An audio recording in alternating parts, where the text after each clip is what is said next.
Hi നമസ്കാരം. അങ്ങനെ big boss Malayalam season 7 അവസാനിച്ചു. നമ്മൾ ഷോ കാണുന്ന സമയത്ത് പ്രേക്ഷകർക്ക് ആരെ വേണമെങ്കിലും സപ്പോർട്ട് ചെയ്യാം. അതൊക്കെ ഓരോരുത്തരുടെ വ്യക്തിപരമായിട്ടുള്ള ചോയ്സാണ്. അല്ലാതെ പലരും പല രീതിയിലാണ് ഷോനെ അപ്രോച്ച് ചെയ്യുന്നത്. പലർക്കും പല ആശയങ്ങളുണ്ടാവും, താല്പര്യങ്ങളുണ്ടാവും, ചിന്താ രീതികളുണ്ടാവും. അപ്പൊ അതിനനുസരിച്ചിട്ട് ആർക്ക് വേണമെങ്കിലും ആരെ വേണമെങ്കിലും സപ്പോർട്ട് ചെയ്യാം.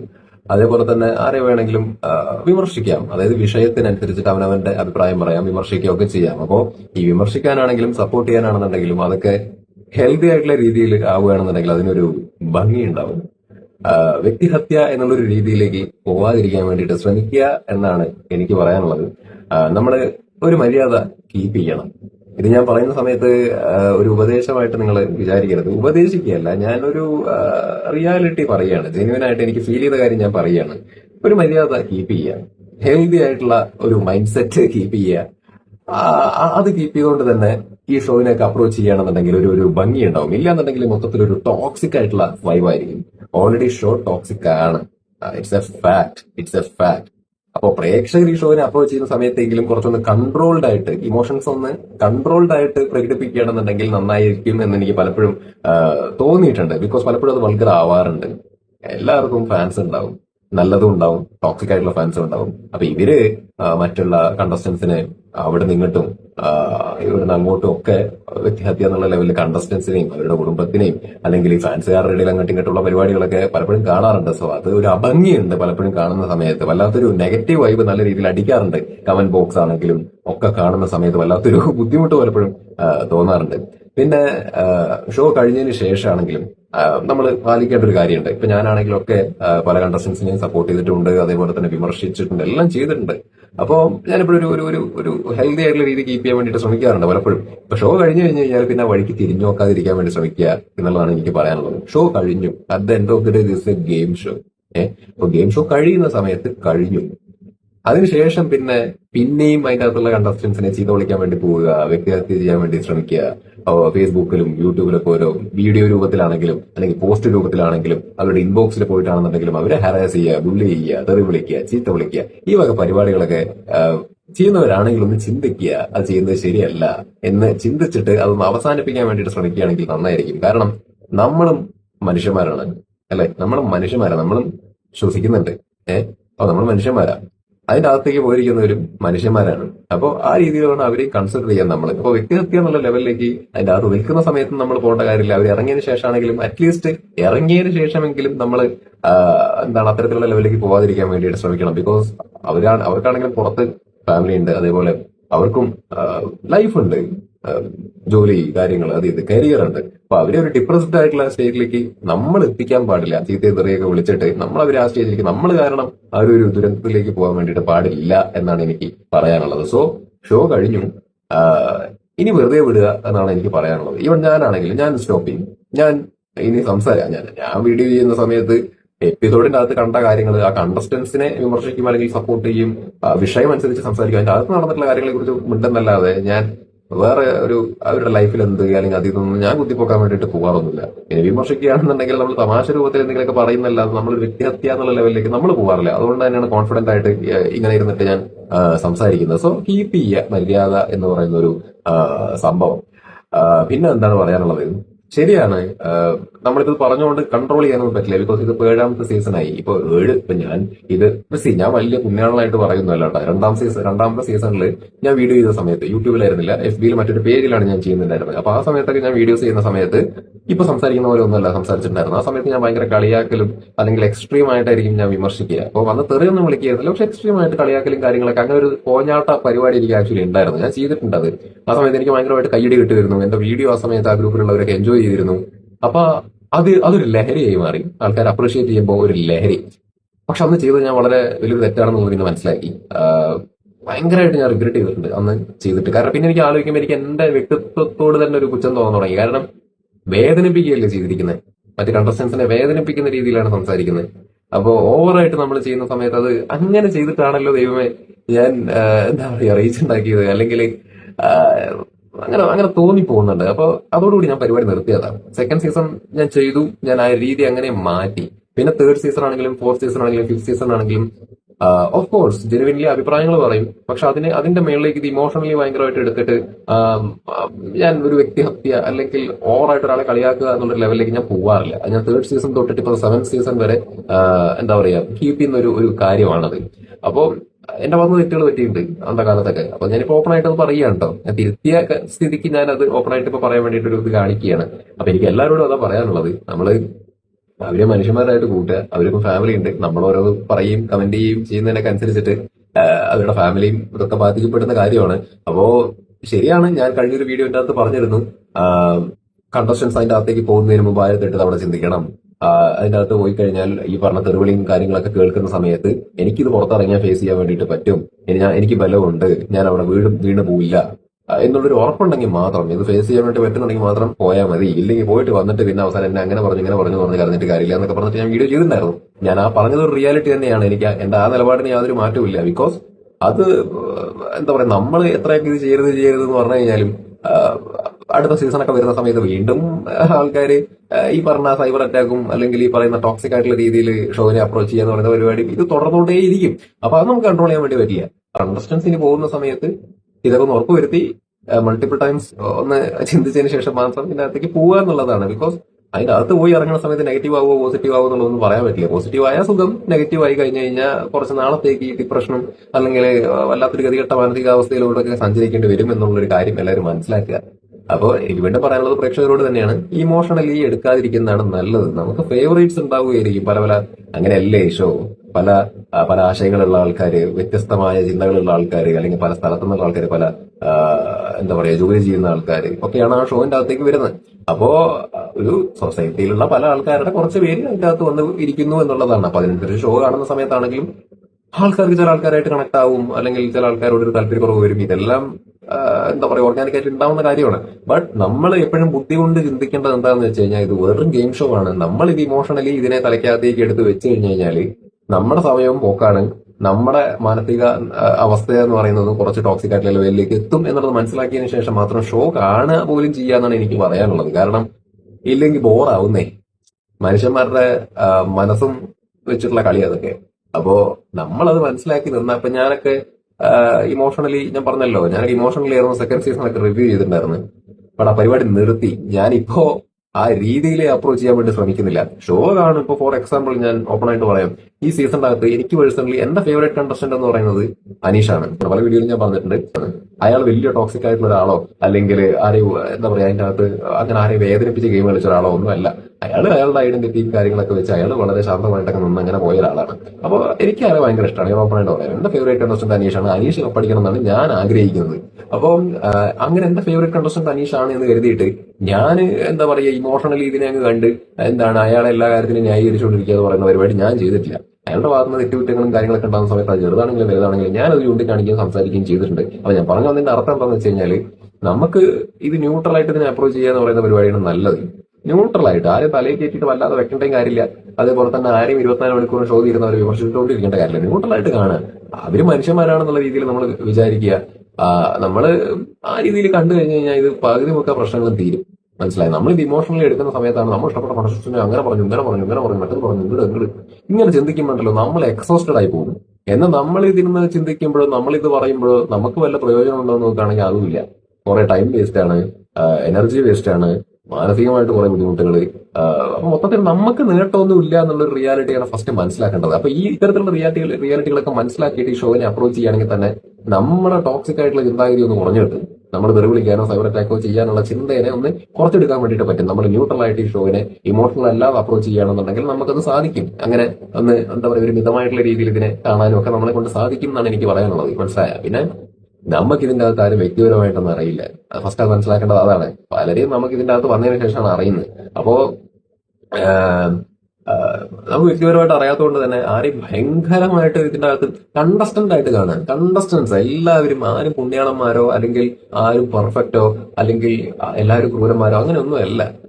ഒരു കണ്ടസ്റ്റൻസ് ആണ് അവരൊക്കെ. അപ്പോ നമുക്ക് അവർ വ്യക്തിപരമായിട്ട് അവരുടെ പേഴ്സണാലിറ്റി എന്താണെന്നുള്ളത് നമുക്ക് നേരിട്ടൊന്നും അവർ അറിയാത്തതുകൊണ്ട് തന്നെ നമ്മൾ അതിന്റെ അകത്ത് അവർ ചെയ്യുന്ന കാര്യങ്ങളെ വെച്ച് മാത്രം അനലൈസ് ചെയ്യുക വിടുക അത് മതി.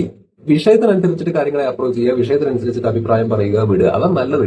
നമ്മൾ ഇത് കടന്നുറങ്ങാൻ വേണ്ടി പോണ സമയത്ത് ഇന്നലെ നടന്ന അത് ഇതെന്നൊക്കെ പറഞ്ഞ് തലയിൽ വെച്ച് കടന്നുറങ്ങിയിട്ട് പിറ്റേ ദിവസം എണീക്കുന്ന സമയത്ത് നമ്മൾ ഇതന്നെ വെച്ച് എണീച്ച് കഴിഞ്ഞാൽ നമുക്ക് ഇതേ മനസ്സിന്റെ അകത്ത് ഉണ്ടാവുള്ളൂ, മനസ്സിലായത് തലച്ചോറിന്റെ അകത്ത് ഇതേ ഉണ്ടാവുള്ളൂ. അപ്പൊ ഇതും പറഞ്ഞ് ഇരിക്കേണ്ടി വരും. അപ്പൊ അത്തരത്തിലുള്ള കുറെ ബുദ്ധിമുട്ടുകളൊക്കെ ആക്ച്വലി ഉണ്ട്. ഇപ്പൊ 4ാമത്തെ സീസണിലൊക്കെ ഐ സ്റ്റിൽ റിമെമ്പർ, എന്തിനും 4ാമത്തേക്ക് പോകണു. 2ാമത്തെ സീസണിൽ രജിത് കുമാറിനെ എന്താ പറയാ അവിടെ 2 ദിവസം മാറ്റിയൊക്കെ നിർത്തിയ സമയത്ത് കുറെ വയസ്സായ അമ്മമ്മമാരും അതേപോലെ ഒരുപാട് ആൾക്കാർ എന്റെ ഇൻബോക്സിൽ, ഫേസ്ബുക്ക് ഇൻബോക്സിൽ, അന്ന് എനിക്ക് ഭയങ്കര റീച്ച് ആയിരുന്നു ഫേസ്ബുക്കിന്റെ അകത്ത്. അപ്പൊ അന്ന് എന്റെ ഇൻബോക്സിന്റെ അകത്ത് വന്നിട്ടായിരിക്കും ചോദിക്കുക രജിത് കുമാർ, രജിത് സാറിനെ തിരിച്ച് കയറ്റുമോ, രജിത് സാർ ഓക്കെ ആണോ എന്നൊക്കെ പറഞ്ഞ് നമ്മുടെ അടുത്ത് വന്ന് ചോദിക്കുന്ന ഒരുപാട് ആൾക്കാർ ആക്ച്വലി ഉണ്ടായിരുന്നു. അപ്പൊ അവരൊക്കെ ഇമോഷണലി ഇതിനെ കണ്ട് അല്ലെങ്കിൽ ഇമോഷണലി ടെൻഷൻ അടിക്കുന്ന ആൾക്കാരൊക്കെയാണ്. അപ്പൊ ഇത് അങ്ങനെയൊക്കെ അപ്രോച്ച് ചെയ്യാതിരിക്കുക എന്നാ പറയാനുള്ളത്. പിന്നെ 4th സീസണിലാണെങ്കിലും റോബിന്റെ കേസിൽ ഒരുപാട് ആൾക്കാർ ഭയങ്കരമായിട്ട് മാനസികമായിട്ട് വിഷമിച്ചിട്ടുണ്ട്. ഭയങ്കരമായിട്ട് എന്താ പറയാ ഇതിനങ്ങനെ കണ്ട് ഇത് തലയിൽ വെച്ച് നടക്കുന്ന ഒരു പ്രവണത കുറെ ആൾക്കാരൊക്കെ ആക്ച്വലി ഉണ്ട്. അപ്പോ ഇതിങ്ങനെ നിൽക്കുന്ന സമയത്ത് ഒരുപാട് അവനവന്റെ ഹെൽത്തിനെ കൂടി ബാധിക്കുന്ന കാര്യമാണെന്നുള്ളത് മനസ്സിലാക്കിയിട്ട് വേണം ശരിക്കും ഇതിനൊക്കെ ഇറങ്ങി തിരിക്കാന്നാണ് എനിക്ക് പറയാൻ ആക്ച്വലി ഉള്ളത്. ഇത് ഞാൻ വെറുതെ ഇരുന്ന് പ്രസംഗിക്കുകയല്ല കേട്ടോ, അങ്ങനെ വിചാരിക്കണ്ട. ഇപ്പോ അന്ത കാലം തൊട്ട് ഇന്ന കാലം വരെ റിവ്യൂ ചെയ്യുന്ന സമയത്ത് എനിക്ക് എന്റേതായ ഒരു എക്സ്പീരിയൻസ് ഒബ്വിയസ്ലി ഉണ്ടാവുമല്ലോ. ഞാൻ പറഞ്ഞല്ലോ എനിക്ക് ഒരുപാട് തെറ്റുകൾ പറ്റിയിട്ടുണ്ട്. അതിൽ നിന്ന് മാറി ഇപ്പോഴും ഞാൻ പെർഫെക്റ്റ് ആണെന്ന് ഞാൻ പറയുന്നില്ല. ഇനി ഞാൻ ചിലപ്പോൾ അടുത്ത സീസൺ ആവുന്ന സമയത്ത് കുറച്ചുകൂടി ഞാൻ ചിലപ്പോൾ ട്രിം ചെയ്യാനുള്ള സാധ്യതയുണ്ട്. അപ്പോൾ എന്റെ ഭാഗത്ത് ഒരുപാട് മിസ്റ്റേക്സ് പറ്റിയിട്ടുണ്ട്. ആ മിസ്റ്റേക്സിൽ നിന്നാണ് ഒരുപാട് മാറ്റങ്ങൾ വരുത്തിയിട്ട് ഞാൻ ചുരുക്കി ഇപ്പോൾ എന്റെ രീതികളിൽ തന്നെ ഒരുപാട് മാറ്റങ്ങൾ വരുത്തി, എന്റെ വാക്കുകളിൽ ഞാൻ മാറ്റങ്ങൾ വരുത്തി. അപ്പോൾ തെറ്റുകൾ സംഭവിച്ചിട്ടുള്ള ആളായതുകൊണ്ട് തന്നെ, അത് തിരുത്തിയിട്ടുള്ള ആളായതുകൊണ്ട് തന്നെ എങ്ങനെ ആവരുത് എന്ന് പറയാനുള്ള ഒരു റൈറ്റ്സ് എനിക്കും ഉണ്ട് എന്ന് ഞാൻ വിശ്വസിക്കുന്നു പ്രേക്ഷകരോട്. So with love and respect ആണ് ഞാൻ നിങ്ങളോട് പറയുന്നത്. ഷോവിനെ നിങ്ങൾ വെറും ഷോ ആയിട്ട് മാത്രവും അതിന്റെ അകത്തുള്ള ആൾക്കാരെ വ്യക്തിപരമായിട്ട് എടുക്കാതെ കണ്ടസ്റ്റന്റ് ആയിട്ട് മാത്രം എടുക്കുക, സംസാരിക്കുക മാത്രം ചെയ്യുകയാണെങ്കിൽ നമുക്ക് ആരും തലവെക്കാനും തോന്നില്ല, അല്ലെങ്കിൽ ഒരു വ്യക്തിഹത്യ എന്നുള്ള ലെവലിലേക്ക് വിമർശിച്ചു പോകാനും തോന്നില്ല എന്നാണ് എനിക്ക് തോന്നിയിട്ടുള്ളത്. അപ്പോൾ ഇത്രേ പറയാനുള്ളൂ. ഇതൊക്കെ പറച്ചിൽ മാത്രമേ ഉണ്ടാവുള്ളൂ കേട്ടോ. പിന്നെ എന്റെ ഒരു സാറ്റിസ്ഫാക്ഷൻ പറയണോ മാത്രം. അടുത്ത സീസൺ ആയാലും ഇതൊക്കെ തുടരും. ഇത്രയേ ഉള്ളൂ. ഇപ്പോ അനിമോളുടെ കേസിൽ തന്നെ ഞാൻ പറയാം. അനിമോള് ഞാനിവിടെ ന്യായീകരിച്ചിട്ടില്ല. അനിമോൾ എന്ന് പറയുന്ന കണ്ടസ്റ്റന്റിനെ ഞാൻ ഒരിക്കലും ന്യായീകരിച്ചിട്ടില്ല. പലരും കമന്റ് സെക്ഷനിൽ ഇപ്പൊ ഞാൻ ഒരുപാട് വീഡിയോസ് അനിമോളുടെ ഒരുപാട് കാര്യങ്ങളോട് എനിക്ക് വിയോജിപ്പുണ്ടെന്ന് താല്പര്യക്കുറവുണ്ടെന്ന് പറഞ്ഞാൽ ഒരുപാട് വീഡിയോസ് വിമർശിച്ച് ഞാൻ ചെയ്തിട്ടുണ്ട്. എന്റെ നിലപാട് ഞാൻ രേഖപ്പെടുത്തിയിട്ടുണ്ട്. Animol is not my favourite contestant. തുറന്നു പറയാലോ, അനിമോൾ എന്റെ ഫേവറേറ്റ് കണ്ടസ്റ്റന്റ് അല്ല. എനിക്ക് എന്റെ എന്റെ അഭിപ്രായങ്ങൾ അല്ലെങ്കിൽ എന്റെ ആശയം അല്ലെങ്കിൽ എന്റെ ചിന്താഗതി അല്ലെങ്കിൽ എന്റെ ലൈഫ് സ്റ്റൈലിനനുസരിച്ചിട്ടുള്ള രീതിയിലുള്ള ഒരു ജീവിത ശൈലിയോ സംസാര ശൈലിയോ അല്ലെങ്കിൽ ചിന്താശൈലിയോ രീതികളൊന്നും അല്ല അനുമോൾക്ക് ആക്ച്വലി ഉള്ളത്. എന്നിൽ നിന്ന് ഒരുപാട് വ്യത്യസ്തമായിട്ടുള്ള ആശയമായിട്ട് സഞ്ചരിക്കുന്ന ഒരാളാണ് അനുമോൾ. അപ്പോൾ എനിക്ക് വ്യക്തിപരമായിട്ട് എന്താ പറയാ അവരുടെ ആശയങ്ങളോടും രീതികളോടും വിയോജിപ്പുണ്ട്. ഇഷ്ടക്കുറവല്ല, അവർ ഹ്യൂമൺ ആണ്, എന്നോടൊന്നും ചെയ്തിട്ടില്ല, എനിക്ക് ഇഷ്ടമാണ്. പക്ഷെ എനിക്ക് ഒരുപാട് വിയോജിപ്പുകൾ ആക്ച്വലി ഉണ്ട്. അതുകൊണ്ട് തന്നെ അത്തരത്തിലുള്ള വിയോജിപ്പുകളും താല്പര്യക്കുറവുകളും അവരുടെ ഭാഗത്തുണ്ടായ മിസ്റ്റേക്സിനൊക്കെ ഞാൻ ചൂണ്ടിക്കാണിച്ചിട്ടുണ്ട്, വിമർശിച്ചിട്ടുണ്ട്. അപ്പോ പറഞ്ഞു വരുന്നത് വിമർശിക്കുക എന്ന് പറയുമ്പോൾ നമുക്കൊരു വിഷയത്തിനനുസരിച്ച് മാത്രമേ വിമർശിക്കാൻ വേണ്ടി പറ്റുള്ളൂ. എനിക്ക് ഇഷ്ടം.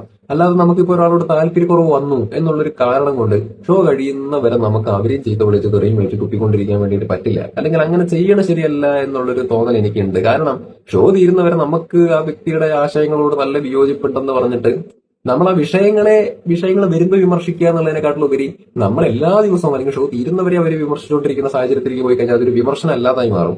അതൊരു വ്യക്തിഹത്യ എന്നുള്ളൊരു ലെവലിലേക്ക് ആയി മാറുന്ന ഒരു കാഴ്ചയായിരിക്കും അപ്പൊ കാണേണ്ടി വരിക. അപ്പോ നമ്മുടെ ക്വാളിറ്റിയെ തന്നെ വീണ്ടും ഹനിക്കുന്നതിന് തുല്യമല്ലേ, അല്ലെങ്കിൽ നമ്മളെ തന്നെ ചീറ്റ് ചെയ്യുന്നതിന് തുല്യമായിട്ടാണ് ഞാൻ അതിനെയൊക്കെ കാണുന്നത്. അപ്പോൾ ഞാൻ പണ്ടൊരു തീരുമാനം എടുത്തിട്ടുണ്ട്. സെക്കൻഡ് സീസൺ തൊട്ടിട്ട് കഴിഞ്ഞതിന് ശേഷം ഞാനൊരു തീരുമാനം എടുത്തിട്ടുണ്ട്. ഞാൻ ഇനി ആ പരിപാടി കാണിക്കില്ല എന്നൊരു തീരുമാനം ഞാൻ എടുത്തിട്ടുണ്ട്. അപ്പൊ അതുകൊണ്ട് തന്നെ എനിക്കത് മാറ്റാൻ താല്പര്യമില്ല. അതുകൊണ്ട് തന്നെ അനുമോളെ ഞാൻ വിമർശിച്ചിട്ടുണ്ട്. എനിക്ക് താല്പര്യക്കുറവുള്ള രീതികളുമായിട്ട് ഗെയിം കളിച്ചിട്ടുള്ള ഒരാളാണ് അനുമോള്. അപ്പോൾ വിമർശിക്കേണ്ട സമയത്ത് ശക്തമായിട്ടുള്ള ഭാഷയിൽ തന്നെ വിമർശിച്ചിട്ടുണ്ട് എന്ന് കരുതി ഞാൻ 24 മണിക്കൂറും ഷോ കഴിയുന്നവരെ അവരെ വിമർശിച്ചുകൊണ്ട് ഇരുന്നിട്ടില്ല. അതേപോലെ തന്നെ എന്താ പറയാ അതിന്റെ അകത്ത് അവർക്ക് എഗെയിൻസ്റ്റ് ആയിട്ടാണെന്നുണ്ടെങ്കിലും ആൾക്കാർ സംസാരിച്ചതിൽ തെറ്റെന്നൊന്നും ഞാൻ പറയുന്നില്ല. എല്ലാവർക്കും ബാധിക്കപ്പെട്ടിട്ടുള്ള ആൾക്കാർക്കൊക്കെ അവരെ ചോദ്യം ചെയ്യാം, അവരുടെ അടുത്ത് ബഹളം വെക്കാം, അവരോട് ദേഷ്യം പ്രകടിപ്പിക്കാം, എല്ലാം ചെയ്യാം, ഒരു കുഴപ്പമില്ല. പക്ഷെ എന്താണ് ചില സാഹചര്യത്തിൽ അവർ ഓവർഡു ചെയ്യുന്നത് കണ്ടിട്ടുണ്ട്, അതായത് ഒരു പരിധി വിട്ടു പോകുന്നത് കണ്ടിട്ടുണ്ട്. അപ്പൊ ഒരു പരിധി വിട്ടിട്ട് ടാർഗറ്റ് ചെയ്ത് ഹെവി ആയിട്ട് അതായത് നമുക്ക് നമ്മളോട് ഒരാൾ ഒരു കാര്യം ചെയ്തിട്ടുണ്ടെന്നുണ്ടെങ്കിൽ നമ്മൾ അവരെ ആട്ടി കണ്ണ് പൊട്ടിക്കണം, ആട്ടി കണ്ണ് പൊട്ടിക്കും നമ്മള്. നമ്മള് ചോദ്യം ചെയ്യുക ഒക്കെ ചെയ്യണം. പക്ഷെ അത് കഴിഞ്ഞിട്ട് നമ്മൾ ഈ കത്തി എടുത്ത് വരഞ്ഞ് ഒരാളെ കൊല്ലാൻ നമ്മൾ കൂട്ടു നിൽക്കില്ലല്ലോ ആർക്ക് വേണ്ടിയിട്ട്, അല്ലെങ്കിൽ നമ്മൾ അത് കൊല്ലൂല്ലേ ആരെയും. അതുപോലെ തന്നെ ഇപ്പൊ അനുമോളുടെ എഗെയിൻസ്റ്റ് ആണെങ്കിലും അവരോട് അവരോടുള്ള ദേഷ്യം അമർഷമൊക്കെ ആൾക്കാർക്ക് തീർക്കാം, അതിന്റെ അകത്തുള്ള കണ്ടസ്റ്റന്റിന് തീർക്കാം. പക്ഷെ ഒരു ടൈമിൽ അതിന്റെ അപ്പുറത്തേക്ക് ഒരു ബുള്ളിങ്ങും ഹരാസ്മെന്റും ഒരു എന്താ പറയാ കണ്ടിന്യൂസ്ലി ഡേ ബൈ ഡേ ഓരോ അവേഴ്സ് കഴിയുമ്പോഴും ആ ഒരു ലെവലിൽ പോകുന്നത്, അതിനെ നമുക്ക് ഒരു മനുഷ്യൻ എന്നുള്ള ലെവലിൽ നമുക്ക് അതിനെ എൻകറേജ് ചെയ്യാൻ വേണ്ടി പറ്റുന്ന ഒരു കാര്യമല്ല. അല്ലെങ്കിൽ അതൊരു ടോക്സിസിറ്റി ആണ് എന്നുള്ള റിയാലിറ്റി ഉള്ളത് കൊണ്ട് തന്നെ നമുക്ക് അവരോട് താല്പര്യക്കുറവുണ്ടെങ്കിലും അവർക്ക് എഗെയിൻസ്റ്റ് വരുന്ന കാര്യങ്ങളെ കുറിച്ച് നമ്മൾ ചൂണ്ടിക്കാണിക്കാതിരുന്നു കഴിഞ്ഞു കഴിഞ്ഞാൽ അതൊരുമാതിരി വൺ സൈഡഡ് ആയി പോവില്ലേ എന്നുള്ളൊരു കാര്യം കൂടി ഉള്ളത് കൊണ്ട് തന്നെ എന്താ പറയാ അവർക്ക് എഗെയിൻസ്റ്റ് ഉള്ള കാര്യത്തെക്കുറിച്ച് ഞാൻ ചെയ്തിട്ടുണ്ട് ഉള്ളത് ഞാൻ ചെയ്തിട്ടുള്ളൂ. അപ്പൊ അങ്ങനെ ചെയ്യുമ്പോൾ അവരെ ന്യായീകരിച്ചു എന്നുള്ള രീതിയിൽ ആൾക്കാർ വന്ന് കമന്റ് ചെയ്യുന്നത് ഞാൻ കാണാറുണ്ട്. ന്യായീകരിക്കലല്ല, നമ്മൾ പറയുമ്പോൾ എല്ലാ സൈഡും പറയുന്നു എന്ന് മാത്രം. ഞാൻ നേരത്തെ പറഞ്ഞല്ലോ, ഒരാളോട് താല്പര്യക്കുറവുണ്ട് പറഞ്ഞ ഷോ തീരുന്നവരെ 24 മണിക്കൂർ നമുക്ക് പറഞ്ഞുകൊണ്ടിരിക്കാനൊന്നും പറ്റത്തില്ല. അപ്പൊ അത് ഇവർക്ക് എഗെയിൻസ്റ്റ് പോകുന്ന കാര്യങ്ങൾ പറയണം. ബാക്കിയുള്ള ആൾക്കാരുടെ ഭാഗത്ത് നിന്ന് ചെറുതും വലുതുമായിട്ടുണ്ടാവുന്ന വിഷയങ്ങളെ കുറിച്ചിട്ട് നമ്മൾ സംസാരിക്കണം, തെറ്റുകളെ കുറിച്ചിട്ട് സംസാരിക്കണം. എല്ലാം ചെയ്യണ്ടേ? നമ്മൾ ചെയ്യുന്നത് റിവ്യൂ എന്ന് പറഞ്ഞിട്ട് വൺ സൈഡഡ് ആയിട്ട് സംസാരിക്കാനാണോ? അല്ല, ഞാൻ പറഞ്ഞു ഇമോഷണൽ ആയിട്ടല്ല ഷോവിനെ അപ്രോച്ച് ചെയ്യുന്നത്. എന്നെ സംബന്ധിച്ചിടത്തോളം എന്റെ കൺമുമ്പിന്റെ അകത്ത് കണ്ടസ്റ്റന്റ് അല്ല, വിഷയങ്ങളും ആ വിഷയത്തോടുള്ള ആളുകളുടെ അപ്രോച്ചും മാത്രമാണ് എന്റെ കണ്ടന്റ്. ആ ലെവലിൽ നോക്കുമ്പോൾ എന്നെ സംബന്ധിച്ചിടത്തോളം ഞാൻ ആരെയും ഒരു പരിധി വിട്ട് തലയിൽ വെക്കാനും ആഗ്രഹിക്കുന്നില്ല, പരിധി വിട്ടിട്ട് ഒരാളെ വെറുക്കാനും ഞാൻ ആഗ്രഹിക്കുന്നില്ല. കാരണം എന്റെ മെന്റൽ ഹെൽത്തിനെ ബാധിക്കുന്ന ഒരു കാര്യമാണ്. എന്റെ മനസ്സിലേക്ക് ഞാൻ ഈ ഡേർട്ടിനെ എടുക്കാൻ ആഗ്രഹിക്കുന്നില്ല. എന്നെ സംബന്ധിച്ചിടത്തോളം എനിക്ക് സമാധാനമായിട്ട് കടന്നുറങ്ങണം. അപ്പൊ സമാധാനമായിട്ട് കടന്നുറങ്ങണം എന്നുണ്ടെങ്കിൽ എനിക്ക് ഒരു ന്യൂട്രൽ സ്റ്റാൻഡ് എടുത്തിട്ട് സംസാരിച്ചാൽ മാത്രമേ പറ്റുള്ളൂ. ഇല്ലെങ്കിൽ അത് ഇമോഷണലി പോയി കഴിഞ്ഞാൽ ബുദ്ധിമുട്ടാണ് എന്നുള്ളൊരു കാര്യം ഉള്ളത് കൊണ്ടാണ് ഞാൻ എല്ലാ രീതിയിലും സംസാരിക്കാൻ വേണ്ടിയിട്ട് ശ്രമിച്ചിട്ടുള്ളത്. ഒരു സമാധാനം ഉണ്ടേ, ഇല്ലെങ്കിൽ ഇവിടെ കുത്തും. പിന്നെ എന്താ പറയാ അനുമോളുടെ കേസ് ഞാൻ വീണ്ടും പറഞ്ഞു, ഞാൻ അവർ ഒരുപാട് കാര്യങ്ങളിൽ മാറാനുണ്ട്. അനുമോൾ അതൊരു ഉപദേശമായിട്ട് എടുക്കണ്ട, ബട്ട് ഉപദേശം തന്നെയാണത്. അനുമോൾ ശരിക്കും പറഞ്ഞു കഴിഞ്ഞാൽ ഈ സ്ത്രീ പുരുഷൻ എന്നുള്ള വേർതിരിച്ച് കാണുക, അല്ലെങ്കിൽ നല്ല ആണുങ്ങളാണെങ്കിൽ അങ്ങനെ ചെയ്യില്ല, നല്ല സ്ത്രീ ആണെങ്കിൽ അങ്ങനെ ചെയ്യില്ല, അല്ലെങ്കിൽ സ്ത്രീയോട് ഇങ്ങനെയാണോ പെരുമാറുന്നത്, അല്ലെങ്കിൽ അങ്ങനെയുള്ള വിമൻ കാർഡുകളൊക്കെ ഇറക്കുന്ന പരിപാടി ഉണ്ടല്ലോ. അതുപോലെ തന്നെ അക്ബറിന്റെ നോട്ടം ശരിയല്ല, അക്ബറിന്റെ നോട്ടം കാണുമ്പോൾ പേടിയാവുന്നു, മറ്റേ ബസ് സ്റ്റാൻഡ് അലിഗേഷൻ, അല്ലെങ്കിൽ ആര്യൻ സെയിൽ വിഷയത്തിലുള്ള എന്താ പറയാ അവരുടെ അനാവശ്യമായ അവിടെ ഒരു അതില് ഞാനത് കണ്ടു പിടിച്ചു എന്നൊക്കെ ഒരു സംഭവം, അൺനെസസറി ആയിട്ടുള്ള സദാചാര സാധനങ്ങൾ, ഇങ്ങനത്തെ വള്ളികളൊക്കെ അനുഭവം പിടിക്കുന്നത് വളരെ മോശമാണ്. അത് വ്യക്തിപരമായിട്ടുള്ള ജീവിതത്തിലാണെങ്കിലും ഒരുപാട് ദോഷം ചെയ്യാൻ സാധ്യതയുള്ള ഒരു ഏരിയയാണ്. നിങ്ങളുടെ വ്യക്തിപരമായിട്ടുള്ള ജീവിതം ഞാൻ നോക്കേണ്ട കാര്യമില്ല. പക്ഷെ ഈ ഷോയിൽ നിന്ന് നിങ്ങളുടെ ഇത്തരത്തിലുള്ള ആശയങ്ങളെ കുറിച്ച് മനസ്സിലാക്കിയിട്ടുള്ളത് കൊണ്ട് തന്നെ ഞാൻ പറയുകയാണ്, നിങ്ങൾ ഒരുപാട് കാര്യങ്ങളിൽ മാറാനുണ്ട്, കുറച്ച് പ്രോഗ്രസീവായിട്ട് ചിന്തിക്കാനുള്ള ഒരു കാര്യങ്ങളുണ്ട്. അപ്പൊ നിങ്ങൾ മാറാൻ വേണ്ടി ശ്രമിക്കൂ. തെറ്റുകൾ പറ്റിയിട്ടുണ്ട്, തെറ്റുകൾ തിരുത്തപ്പെടേണ്ടതാണ്. അപ്പൊ വളരെ ശ്രമിക്കൂ. ഇപ്പൊ ഞാനും പണ്ട് ഒരുപാട് തെറ്റുകൾ ചെയ്തിട്ടുള്ള ഒരാളാണ്.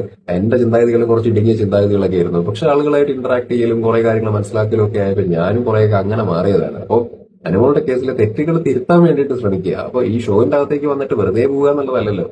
ഷോയിൽ വന്ന് കുറെ കാര്യങ്ങൾ പഠിക്കാനുണ്ട്. നമുക്ക് കുറെ റിയലൈസേഷൻസ് ഉണ്ടാവണം. തെറ്റുകൾ ഉണ്ടെങ്കിൽ തിരുത്താൻ വേണ്ടി പഠിക്കണം. നമ്മൾ നമ്മളെ കുറിച്ച് മനസ്സിലാക്കുക എന്ന് പറയുന്ന ഒരു കാര്യമുണ്ടല്ലോ. അപ്പൊ അത് വേണം എടുത്തിട്ട് അതിൽ മാറ്റങ്ങൾ വരുത്തേണ്ട എന്തൊക്കെയാണെന്നുള്ളത് ചിന്തിച്ചിട്ട് ഇതൊക്കെ ഒന്ന് മാറ്റാൻ വേണ്ടി ശ്രമിക്കുകയാണെന്നുണ്ടെങ്കിൽ നന്നായിരിക്കും എന്നാണ് എനിക്ക് അനുമോളുടെ കേസിൽ പറയാനുള്ളത്. അപ്പോ ഇത്രയേ ഉള്ളൂ. അപ്പൊ ഞാനിത് വളരെ ശാന്തമായിട്ടുള്ള രീതിയിൽ പറയുകയാണ്. എപ്പിസോഡ് പോയിക്കൊണ്ടിരിക്കുന്ന സമയത്ത്, റിവ്യൂ ചെയ്യുന്ന സമയത്ത് നമ്മൾ കുറച്ചും കൂടി ശക്തമായിട്ടുള്ള ഭാഷയിൽ പറയും. വ്യക്തിഹത്യയല്ല, നല്ല രീതിയിൽ വിമർശിക്കുകയായിരുന്നു. പക്ഷെ ഇപ്പൊ ഷോ കഴിഞ്ഞു, ഇനിയിപ്പോ അങ്ങനെയൊന്നും പറയണ്ട. ഇപ്പൊ ഹെൽത്തി ആയിട്ടുള്ള രീതിയിൽ പറഞ്ഞു മാത്രം. ഇപ്പൊ അനീഷിന്റെ കേസിൽ എന്താണ്, എന്റെ ഫേവറേറ്റ് കണ്ടസ്റ്റന്റ് അയാളാണ്. പക്ഷെ അന്നും പറഞ്ഞിട്ട് ഷോ തീരുന്നവരെ അയാളെ ന്യായീകരിച്ചുകൊണ്ടിരിക്കുക, അല്ലെങ്കിൽ അയാളെ പൊക്കി പിടിച്ചുകൊണ്ട് അനീഷാണ് താരം എന്ന് പറഞ്ഞുകൊണ്ടിരിക്കുക. ഞാൻ ചെയ്തിട്ടില്ലല്ലോ. ഈ അടുത്താണ് 8 മിനിറ്റിന്റെ ഒരു 10 മിനിറ്റിന്റെ ഒരു വീഡിയോ ഞാൻ അയാൾക്കായിട്ട് സെപ്പറേറ്റ് ചെയ്യുന്നത്. അപ്പോ അയാളെ ഞാൻ വിമർശിക്കേണ്ട സമയത്ത് വിമർശിച്ചിട്ടുണ്ട്. സോ ദാറ്റ് മീൻസ് എന്നെ സംബന്ധിച്ചിടത്തോളം ഞാൻ ഷോയിനെ അങ്ങനെ കാണുന്നത്. നമുക്ക് ഫേവറേറ്റ് ആയിട്ട് ഒരു കണ്ടസ്റ്റന്റ് ഉണ്ടാവും, പക്ഷെ അയാൾ ചെയ്യുന്ന തെറ്റുകൾ ഉണ്ടെങ്കിൽ പറയുന്നതാണ് അന്തസ്. അത്രയേ ഉള്ളൂ. അതേപോലെ നമുക്ക് താല്പര്യമില്ലാത്ത കണ്ടസ്റ്റന്റ് അവിടെ ഉണ്ടാവും. പക്ഷെ എന്ന് പറഞ്ഞ് 24 മണിക്കൂറും കുറ്റം പറഞ്ഞുകൊണ്ടിരിക്കാതെ മറ്റുള്ള അവരുടെ ഭാഗത്ത് നിന്നുണ്ടാവുന്ന കാര്യങ്ങളെയും ചൂണ്ടിക്കാണിക്കണം. എല്ലാം പറയുക എന്നുള്ളൊരു കാര്യമുണ്ടല്ലോ. ഇത്രയേ ഉള്ളൂ. എന്തായാലും wish you all the success. പ്രേക്ഷകർക്കും wish you all the very success. കണ്ടസ്റ്റൻസിനും എല്ലാവർക്കും കൺഗ്രാജുലേഷൻസ് എവരി വൺ. ഇപ്പൊ അനുമോൾ ആയിക്കോട്ടെ, അനീഷ് ആയിക്കോട്ടെ, നിവിൻ ആയിക്കോട്ടെ, അക്ബർ ആയിക്കോട്ടെ, ഷാനവാസ് ആയിക്കോട്ടെ, ടോപ്പ് 5 യു മേഡ് ഇറ്റ്. കപ്പടിക്കുക എന്നുള്ളത് മാത്രമല്ല, കപ്പടിച്ചു കഴിഞ്ഞാൽ വെരി ഗുഡ്. ആരാണെങ്കിലും, അനുമോൾ ആണെങ്കിലും, അനീഷ് ആണെങ്കിലും, അക്ബർ ആണെങ്കിലും, ഷാനവാസ് ആണെങ്കിലും, നെവിൻ ആണെങ്കിലും ഗുഡ്. ബട്ട് കപ്പടിക്കൽ മാത്രമല്ല 98 ദിവസം 100 ഡേയ്സ് സർവൈവ് ചെയ്യുക എന്ന് പറയുന്നത് തന്നെ വിജയമാണ്. അപ്പൊ ആ രീതിയിൽ നോക്കുന്ന സമയത്ത് യു ഗൈസ് ആർ വിന്നേഴ്സ്. എല്ലാവരും വിന്നേഴ്സ് ആണ്. ടോപ്പ് 5 വന്നിരിക്കുന്ന എല്ലാവരും വിന്നേഴ്സ് ആണ്. അപ്പോ അത്ര എളുപ്പമല്ല അതിന്റെ അകത്ത് നിൽക്കുക എന്ന് പറയുന്നത്. മൊബൈൽ ഫോണില്ല, ആഹാരം കുറവാണ്, ആ, അത്രയും ക്യാമറയുടെ മുമ്പിൽ ആണ്. നാട്ടുകാർ കാണുന്ന അളവുക്ക് നമ്മൾ അതിന്റെ അകത്ത് നിൽക്കണം. വീട്ടുകാരായിട്ടുള്ള സംസാരമില്ല, പുറത്തെന്ത് നടക്കണം എന്നുള്ളതില്ല, നമ്മുടെ ഇമേജ് എങ്ങനെയാണ് വെളിയിൽ പോകണം എന്നുള്ളതിനെ കുറിച്ചിട്ടുള്ള എന്താ പറയുന്നതിനെ കുറിച്ച് ഒരു പിടുത്തം ഉണ്ടാവില്ല. അപ്പൊ സർവൈവൽ ഗെയിമാണത്, അല്ലെ? അപ്പോ ആ രീതിയിൽ നോക്കുന്ന സമയത്ത് നിങ്ങൾ അതിന്റെ അകത്ത് 100 ദിവസം നിന്നിട്ടുണ്ടെന്നുണ്ടെങ്കിൽ അത് നിങ്ങളുടെ വിജയം തന്നെയാണ്. അത് വലിയ വിജയം തന്നെയാണ്, വലിയ അച്ചീവ്മെന്റ് തന്നെയാണ്. അപ്പോ ഇത്ര പറയാനുള്ളൂ. ശരി, ബൈ.